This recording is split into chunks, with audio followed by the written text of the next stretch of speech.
नमस्कार, साफ संदेश से मैं अनिल कौशिक। न्यूज अपडेट 7 बजे कार्यक्रम बादरा आसपास में आप सभी दोस्तों का स्वागत है। दोस्तों, कार्यक्रम की शुरुआत हमेशा की तरह मुख्य खबर से ही करेंगे। और दोस्तों, आज भी हम बात करने वाले हैं बादरा क्षेत्र की उस समस्या पर और प्रमुख खबरों पर जो कि सदैव हम आपके साथ करते हैं। और दोस्तों, देश प्रदेश की भी प्रमुख खबरों की अपडेट आपको जरूर बताएंगे। मंडियों के भाव, मौसम के मिजाज और क्या है आज 22 जून का विशेष दिन। तो दोस्तों, शुरुआत करते हैं बादरा क्षेत्र की उस प्रमुख खबर पर जो कि महाराष्ट्र की तर्ज पर ही दोस्तों यहाँ कस्बे में चर्चा का विषय बनी हुई है। जिस प्रकार से महाराष्ट्र में कांग्रेस, एनसीपी और शिवसेना की सरकार जो गठबंधन में थी वो संकट में आई हुई है, उसी प्रकार दोस्तों बादरा में भी बलवान पूनिया के खिलाफ करीब 40 सरपंचों ने मोर्चा खोला हुआ है। और एक प्रकार से सरपंच यूनियन के नेतृत्व में ज्ञापन दिया गया और विधायक बलवान पूनिया के कहने से जो सीओ के दबाव पर सीओ के ऊपर दबाव डलवाकर जो यहाँ सस्पेंड किए गए थे ग्राम सेवकों को, बाडी खचवाना और रामगढ़िया के दोस्तों, उनको वापस करने और उसके बाद में तालाबंदी करने आदि अनेकों मांग रखते हुए सरपंच यूनियन ने स्पष्ट कर दिया कि अब हम नहीं झुकेंगे और मोर्चा हमने खोल दिया है। तो दोस्तों, आज दिन था, खबर मेन ये थी कि बापूवाला अतिथि सदन जो कि कस्बे के मुख्य बाजार में स्थित है दोस्तों, वहां बलवान पूनिया की एक बैठक थी, एक सभा थी और इस सभा का प्रचार प्रसार किया भी जा रहा था। और लोगों की नजरें भी थी दोस्तों इस सभा पर। वो इसलिए थी क्योंकि सरपंचों का जो कार्यक्रम 2-3 दिन पहले ये घटनाक्रम जो चल रहा था और कल जो ज्ञापन दिया गया था उपखंड कार्यालय में, उसके बाद में दोस्तों चर्चा का विषय था कि बलवान पूनिया की जो 22 जून को बैठक होगी, जो उनके जन्मदिन के अवसर पर और एसएफआई के युवा यूथ सम्मेलन की साझा जो बैठक होगी, उसमें क्या होगा, कितनी भीड़ उमड़ेगी, बलवान पूनिया उसमें क्या कहेंगे। तरह तरह की खबरें कस्बे में चर्चा का विषय बनी हुई थी दोस्तों। लेकिन उन सभी पर विराम भी लगा, लोगों को निराशा भी हुई कई कारणों से।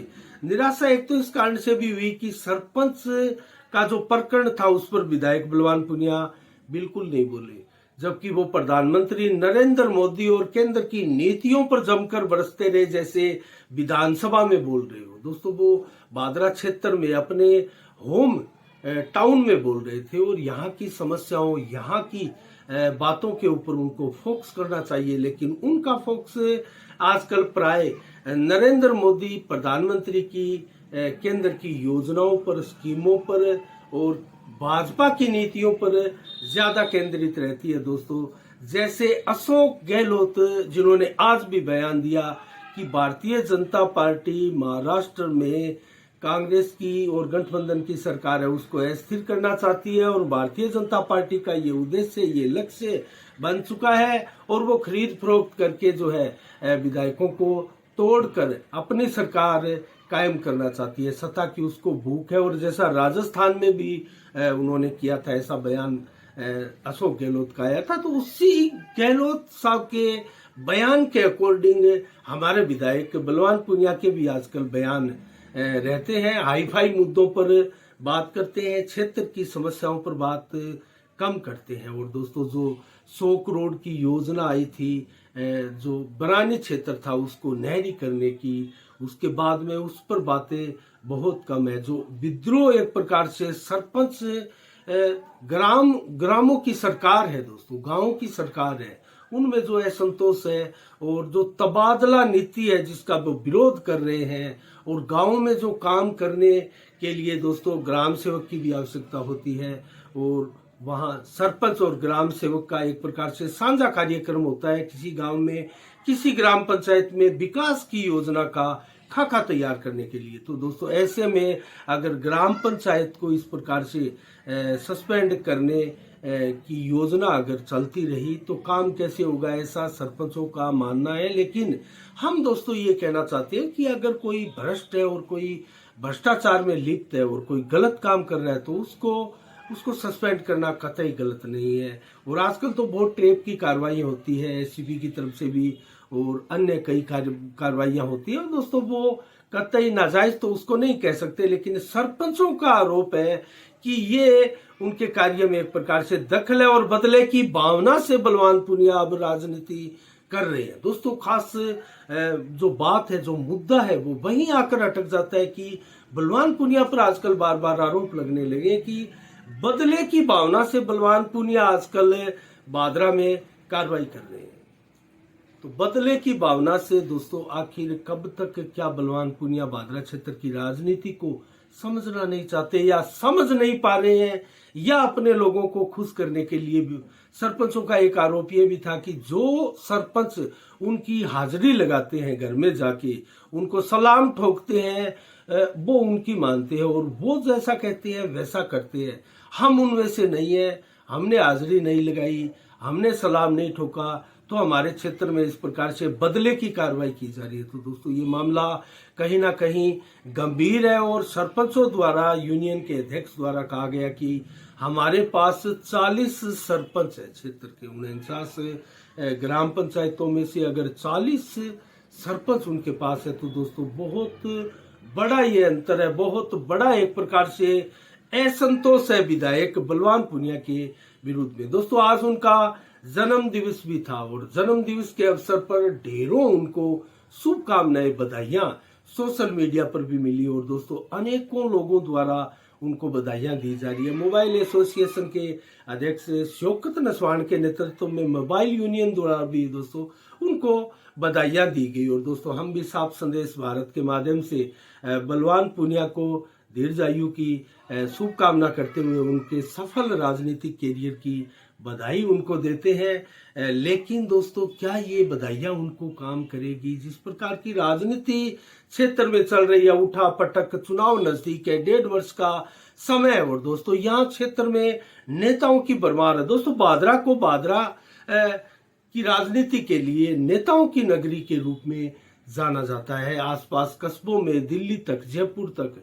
तो क्या इस नेताओं की नगरी में एक धुरंधर नेता जो कि अपने संघर्ष के बलबूते पर सत्ता हासिल करके क्षेत्र का रिकॉर्ड तोड़ वोट के साथ विधायक बना था, क्या वो विधायक अब उसी संघर्ष से मात खाने के लिए जा रहा है? दोस्तों क्या मात खाते हुए प्रतीत हो रहे हैं विधायक बलवान पूनिया? ये बहुत बड़े सवाल है जो आगामी दिनों में आपके सामने होंगे और दोस्तों इनका सवाल का जवाब भी संभवतः आपके सामने धीरे धीरे पन्ने दर पन्ने पलटते हुए आपके सामने आएगा। तो दोस्तों कुल मिला के आज जो राजनीतिक चर्चाएं थी, उन चर्चाओं को एक प्रकार से विराम भी नहीं लगा और उनको संतुष्टि भी नहीं मिली लोगों को, क्योंकि भीड़ भी ज्यादा उस कायदे के अनुसार नहीं थी जैसी कि बलवान पूनिया की अक्सर मीटिंगों में होती है। एक प्रकार से ये यूथ की मीटिंग थी दोस्तों, और यूथ की मीटिंग में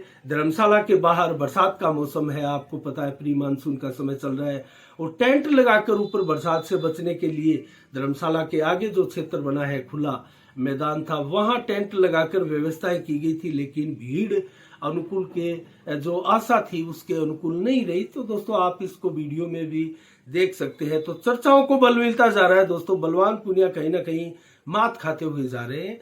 उनको अपनी राजनीतिक सुदृढ़ करनी होगी। क्षेत्र के लोगों से जो मर्म है राजनीति की, क्षेत्र के लोगों के दिमाग में जो भावनाएं हैं और दोस्तों उनके दिमाग में जो समस्याओं का अंबार है, और जो वर्तमान में दोस्तों फसल बीमा क्लेम की समस्या है, किसानों की बीजों की जो समस्या है, और वर्तमान में जो दोस्तों मानसून का समय चल रहा है और किसानों की अनेक समस्याएं दोस्तों, सिंचाई पानी से लेकर रिटेल के आखिरी छोर तक, सिरे तक दोस्तों पानी नहीं पहुंच पा रहा है। 14 बरानी गांव की जो समस्या है, वर्षों से समस्या बनी हुई है। जरूर बलवान पूनिया ने काम किया है शिक्षा के क्षेत्र में, स्कूलों के क्षेत्र में, लेकिन कुछ सड़कों के क्षेत्र में भी अच्छा काम किया है। लेकिन अभी भी दोस्तों सड़कें, गांव की दर्जन से अधिक सड़कें, ऐसा हमने पहले भी एक समीक्षा करके बताया था, जो कि बलवान पूनिया जब अपनी फेसबुक वाल से लाइव आए थे तो उनमें कमेंट जो नीचे आया था दोस्तों 250 से अधिक, उन कमेंट्स में अधिकतर कमेंट्स थे जन समस्याओं के, और जन समस्या पूरी नहीं होने के लिए क्षुब्ध लोगों की, और जो उनको उनसे निवेदन कर रहे थे, दोस्त विधायक जी हमारे गांव की सड़क को कब बनाओगे, आपने वादा किया था। तो दोस्तों अभी वादा जो किया था वो भी पूरा नहीं हो पा रहा है। तो आखिर कब होगा वादा पूरा दोस्तों? 1.5 साल से कम का समय बचा है और ऐसे में बलवान पूनिया जो क्षेत्र की मरम है दोस्तों, आज जो गर्मा गर्म विषय था वो सरपंचों को लेकर था, जो सरपंचों की मांग थी, सरपंचों का असंतोष था, उसके ऊपर बलवान पूनिया आज बिल्कुल नहीं बोले। तो इसको लेकर क्षेत्र में चर्चा है कि आखिर मरम के ऊपर क्यों नहीं बोलते हैं बलवान पूनिया। आखिर प्रधानमंत्री नरेंद्र मोदी की योजनाओं पर बरसने से भादरा विधानसभा क्षेत्र के लोगों को क्या लाभ होगा दोस्तों? ये एक बहुत बड़ा सवाल है। अगर अशोक गहलोत नरेंद्र मोदी की नीतियों पर, बीजेपी की नीतियों पर बरसते हैं तो उसका बहुत बड़ा रीजन होता है दोस्तों, वो सूबे के मुख्यमंत्री है और बहुत से इश्यू होते हैं। आने वाले 2023 के चुनाव में भाजपा को पटखनी देनी है पूरे राजस्थान में, इसलिए भी अशोक गहलोत अपनी नीतियों के अनुसार, कांग्रेस की रीति नीति के अनुसार अपना संबोधन करते हैं। लेकिन कहीं ना कहीं यहाँ पूरे राज्य में कांग्रेस भी मात खा रही है। उसी प्रकार से विधायक बलवान पूनिया भी क्षेत्र के लोगों की पीड़ा समझने में दिनों दिन नाकाम सिद्ध हो रहे हैं दोस्तों। ये कहाँ जाकर आखिर सिलसिला जो है वो रुकेगा, ये देखने वाली बात है। हमारी जो समीक्षाएं हैं, राजनीतिक समीक्षाएं, वो निरंतर इसी प्रकार से चलती रहेगी। और दोस्तों हर विषय पर, हर सब्जेक्ट पर, और जो अब वर्तमान में राजनीतिज्ञ एसपी सिंह और संजीव बेनीवाल, जयदीप डूडी आदि जो सक्रिय है, उनकी सक्रियता को लेकर भी हमें जो टिप्पणी है, जो उनके लिए समीक्षा है, वो बराबर करते रहेंगे दोस्तों। विधायक पर ही मात्र हमारी समीक्षा केंद्रित हो ऐसा नहीं है, लेकिन दोस्तों वो क्षेत्र के विधायक हैं, उनसे आकांक्षाएं ज्यादा रहती है, उम्मीदें ज्यादा रहती है। लोगों की सारी उम्मीदों का दारोमदार सारा का सारा विधायक बलवान पूनिया पर है और किसी विधायक पर ही दोस्तों सारी समस्याओं का दारोमदार होता है, तो उनसे ही सवाल जवाब कुछ ज्यादा होते हैं। तो कुल मिला के दोस्तों आज की लोकल समीक्षा में इतना ही। अब हम बात करते हैं दोस्तों, कल डॉक्टर श्यामा प्रसाद मुखर्जी के बलिदान दिवस पर दोस्तों भारतीय जनता युवा मोर्चा के नेतृत्व में 23 जून को कल विवेकानंद अस्पताल के ब्लड बैंक शाखा में दोस्तों 10 बजे से 3 बजे तक रक्तदान शिविर का आयोजन किया गया है और इसमें युवाओं को ज्यादा से ज्यादा पहुंचने की अपील की गई है और जो रक्तदाता है वो ज्यादा से ज्यादा इस कार्यक्रम में भाग ले। दोस्तों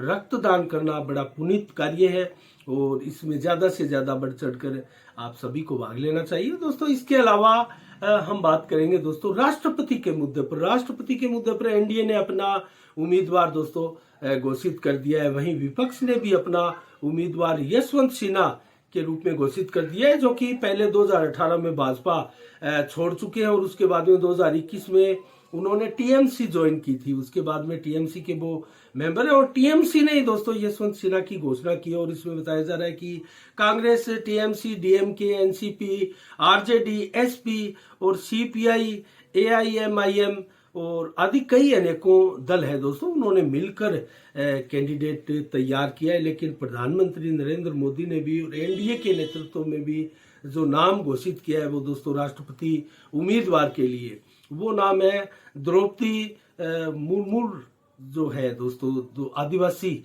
एक प्रकार से चेहरा है और बहुत बड़ा आदिवासी चेहरा इनको हम मान सकते हैं। भाजपा की नेत्री भी रही है और राज्यपाल है वर्तमान में। तो द्रौपदी मुर्मू का जो चेहरा है दोस्तों वो कितना बड़ा है और कितने वोट उनको आ सकते हैं, इससे आप अंदाजा लगा सकते हैं कि भारतीय जनता पार्टी के पास लोकसभा और राज्यसभा के 767 सांसद है और 4033 विधायकों में से, माफ कीजिएगा, 767 कुल लोकसभा और राज्यसभा के सांसद हैं और 4033 विधायक पूरे भारत में सभी दलों के हैं। लेकिन एनडीए के पास कितने हैं दोस्तों, इसका जिक्र करूं तो मैं 448 सांसद है लोकसभा और राज्यसभा के एनडीए के पास, जबकि 1737 विधायक है और उनकी वोट वैल्यू अगर हम देखें तो दोस्तों 5,32,139 होती है, जबकि 10,80,131 वोट वैल्यू कुल सांसदों और विधायकों की पूरे भारत में है, जिनके वोट राष्ट्रपति चुनाव के लिए पड़ने हैं। तो इसमें दोस्तों आधे से कहीं अधिक चाहिए जीत के लिए। तो अगर अभी देखें तो दोस्तों 7,926 से एनडीए के पास वोट वैल्यू कम है। वो कहाँ से आएगी, किस प्रकार से आएगी, क्या इस आदिवासी चेहरे पर दाव खेला है, उससे उनके वोटों की संख्या बढ़ेगी, ये देखने वाली बात है। लेकिन मुकाबला कड़ा है दोस्तों, और अभी भी जीत के लिए 5,40,065 करीब जो वोट वैल्यू है वो चाहिएगी। तो देखते हैं क्या होता है। इसके अलावा दोस्तों जो महाराष्ट्र में संकट वर्तमान में लगातार जारी है, उसके ऊपर भी हम अगर बात करें तो दोस्तों महाराष्ट्र में उद्धव ठाकरे कोरोना से पॉजिटिव कल हुए थे। उसके बाद में खबरें आई कि उन पर डबल अटैक हो रहा है। तो कोरोना का अटैक हुआ और उसके बाद में 46 विधायकों की संख्या उछली है एकनाथ शिंदे के पास, और वो सूरत से गुवाहाटी चले गए और गुवाहाटी तक तार जुड़े हैं महाराष्ट्र की एक प्रकार से सरकार की विदाई के। तो दोस्तों क्या इस सरकार की विदाई होगी, ये बहुत बड़ा सवाल है। और आज 5 बजे को बैठक बुलाई गई थी शिवसेना द्वारा, और ये व्हीप जारी किया गया था कि अगर कोई विधायक इसमें नहीं पहुंचेगा उसकी सदस्यता को रद्द कर दिया जाएगा। दोस्तों यहाँ देखने वाली बात है कि जो व्हीप जारी किया गया था, जो व्हीप चीफ थे सुनील प्रभु, उसके बाद में मैं आपको बताऊं तो दोस्तों यहाँ जो एकनाथ शिंदे है वो विधायक दल के नेता शिवसेना के हैं, और उनके पास 37 से अधिक अर्थात 2/3 से अधिक विधायक शिवसेना के जो है वो उनके खेमे में चले गए। तो उनके ऊपर किसी प्रकार से उनकी मान्यता रद्द करने की कार्रवाई नहीं हो सकती, क्योंकि अब असल पार्टी वो नजर आने लगे। और राज्यपाल को दोस्तों 237 एक प्रकार से 37 विधायकों की संख्या उनको चाहिएगी, लेकिन 34 विधायकों के नाम से उन्होंने राज्यपाल को भी एक वो पत्र भेजा है, और उसमें सभी विधायकों के साइन भी है। और इसके अलावा दोस्तों विधानसभा अध्यक्ष को भी उन्होंने भेजा है वही पत्र। तो क्या 3 की गिनती कम है वो उसका मैनेज है। और दोस्तों साथ में ही शिंदे ने एक सीधा सीधा ऐलान किया है कि वर्तमान में मुख्यमंत्री ठाकरे के पास, उद्धव ठाकरे के पास मीटिंग का आयोजन करने के लिए बहुमत नहीं है, अधिकार नहीं है, वो अधिकार अब हमारे पास है। और दोस्तों शिंदे के नेतृत्व वाले सभी विधायकों 46 विधायकों द्वारा बैठक की गई, और उस बैठक में दोस्तों विधायक दल का नेता भी चुन लिया गया एकनाथ शिंदे को।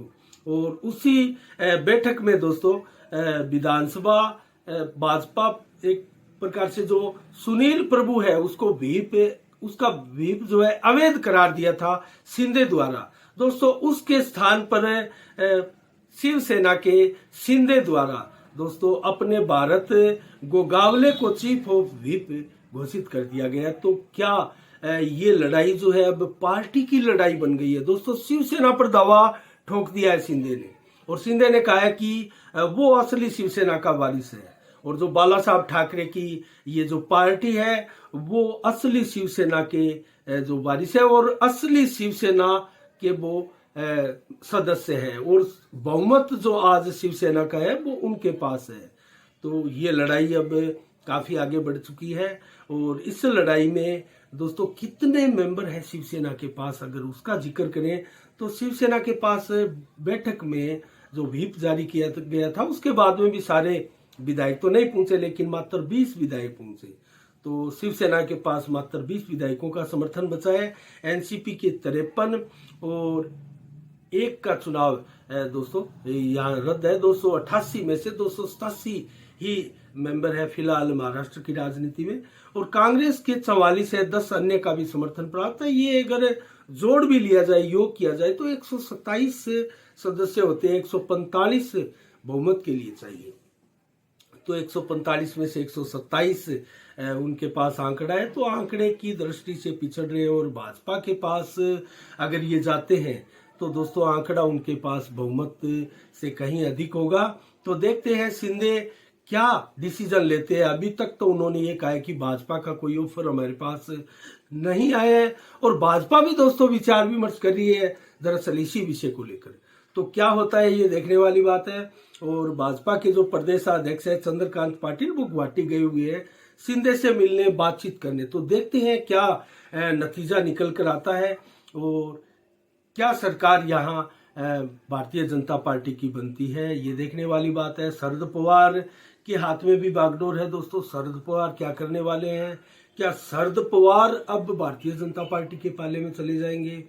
ये भी यहाँ समीकरण बनता है, क्योंकि ये लड़ाई शिवसेना की है। अभी शिंदे ने भी भाजपा का नाम नहीं लिया है और भाजपा के खेमे में जाएंगे, ये भी स्पष्ट नहीं किया है। तो क्या होगा, ये देखने वाली बात है दोस्तों।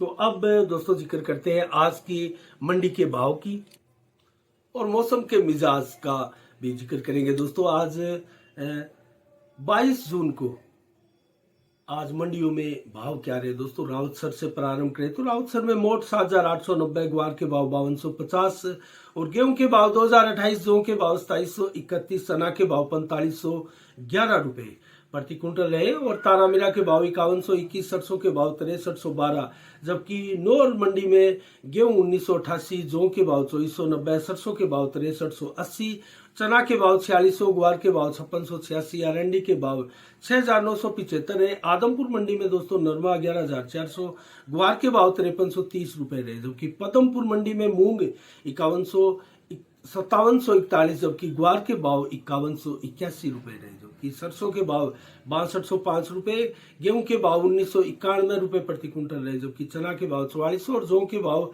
2515 रुपए प्रति क्विंटल रहे। सरसा मंडी में नरमा 11,251 रुपए प्रति क्विंटल बिका है। सरसों बिकी है 6432, गेहूं बिकी है दोस्तों 2020 रुपए प्रति क्विंटल। केसरी सिंहपुर मंडी में सरसों 6150 रुपए, गेहूं 2000 रुपए। एलनाबाद मंडी में नरमा दोस्तों 10,600 रुपए, ग्वार के भाव 4,950, सरसों के भाव 6422, जबकि चना के भाव 4545 रुपए प्रति क्विंटल, जबकि अरंडी के भाव 6600 और गेहूं के भाव 2000 रुपए उच्चतम प्रति क्विंटल रहे। और दोस्तों आज मौसम का मिजाज बताए तो हल्की बरसात आसपास क्षेत्रों में आज हुई है और 33 से 35 डिग्री टेम्परेचर आज दिन भर बना रहा। हल्की उमस भी छाई रही। बादल दोस्तों अधिकांश दिन में बादल रहे, लेकिन मौसम आज कुछ देर के लिए, कुछ घंटों के लिए साफ भी रहा और लगभग बादल जो है 30 से 40% ही छाए रहे और 21 से 14 किलोमीटर की रफ्तार से हवाएं भी चलती रही। तो रात्रि को भी अगर मौसम का मिजाज बताए तो दोस्तों कुल मिला के मौसम साफ रहने की संभावना है। बूंदाबांदी हल्की हो सकती है। तो आज हैवी बरसात की संभावनाएं नहीं है दोस्तों। कल 23 जून को क्या रहने वाला है मौसम? 28 से 34 डिग्री टेम्परेचर दिन में, 35 से 38 डिग्री टेम्परेचर कल दोपहर को रहेगा, जो कि 34 से 38 कल देर शाम तक भी रहेगा। 11 से 22 किलोमीटर की रफ्तार से हवा चलेगी। बादल बिल्कुल नहीं होंगे दोस्तों, दिन भर मौसम साफ होगा, धूप निकलेगी, लेकिन टेम्परेचर जो है वो सिर्फ 38 डिग्री ही रहेगा। तो कल उमस का आप वातावरण देखेंगे। रात्रि को जरूर 60 से 70% बादल जरूर छाएंगे और टेम्परेचर भी दोस्तों 29 से 31 डिग्री तक रहेगा, लेकिन 11 से 18 किलोमीटर की हवाओं के साथ बादल जो है वो बहुत कम परिवर्तनशील बादल आपको दिखाई देंगे। तो बरसात की संभावना कल रात्रि को भी कम है और 4-5 दिनों में, अब आने वाले दिनों में मौसम कुल मिला के साफ रहेगा। अब उम्मीद की जा रही है कि मानसून के बादल ही अब आसपास इलाकों में बरसात करेंगे। प्री मानसून की बरसात को हमने देख लिया है और अच्छी खासी बरसात दोस्तों हुई है। इसी के साथ आज के कार्यक्रम में दोस्तों इतना ही। कल ठीक शाम 7 बजे फिर आपसे रूबरू होंगे नई खबरों के साथ, नई समीक्षा के साथ। तब तक के लिए आप अपना बहुत बहुत ख्याल रखिएगा। मुझे दीजिएगा इजाजत। साफ संदेश से मैं अनिल कौशिक, नमस्कार। जय भारत, जय जय राजस्थान।